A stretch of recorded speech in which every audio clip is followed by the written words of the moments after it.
Assembly సీట్ల పెంపు విషయంలో మొత్తానికి అంటే ఆంధ్రప్రదేశ్ తెలంగాణలో సీట్లు పెంచాలి అనే దాని మీద సుప్రీంకోర్టులో తీర్పు అయితే రిజర్వ్ అయి ఉంది. ఆంధ్రప్రదేశ్ విభజన చట్టంలో చెప్పినట్లుగా తెలుగు రాష్ట్రాల్లో అసెంబ్లీ సీట్లు పెంచేలా కేంద్రానికి ఉత్తర్వులు జారీ చేయాలని కోరుతూ దాఖలైన పిటిషన్ సుప్రీంకోర్టులో తీర్పుని రిజర్వ్ చేసింది.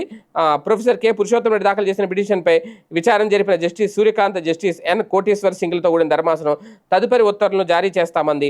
ఆంధ్రప్రదేశ్ విభజన చట్టంలోని సెక్షన్ 26 ప్రకారం 2 రాష్ట్రాల్లో అసెంబ్లీ సీట్లు పెంచాలి. కానీ కేంద్రం ఆ పని చేయకుండా కొత్తగా కేంద్రపాలిత ప్రాంతంగా ఏర్పడిన జమ్మూ కాశ్మీర్లో మాత్రమే అసెంబ్లీ సీట్లను పునర్విభజించింది. ఇది పూర్తి అహేతుకం, అలాగే రాజ్యాంగ విరుద్ధం.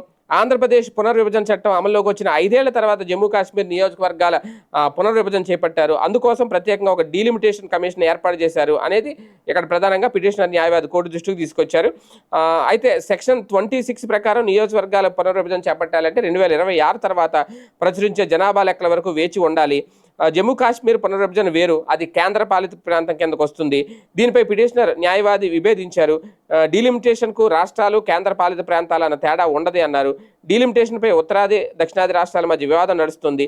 ఈ ప్రక్రియపై పూర్తి అయోమయం నెలకొంది. కేంద్రం జమ్మూ కాశ్మీర్ కోసం డీలిమిటేషన్ కమిషన్ ఏర్పాటు చేసిన అందులో ఆంధ్రప్రదేశ్ తెలంగాణను చేర్చలేదు.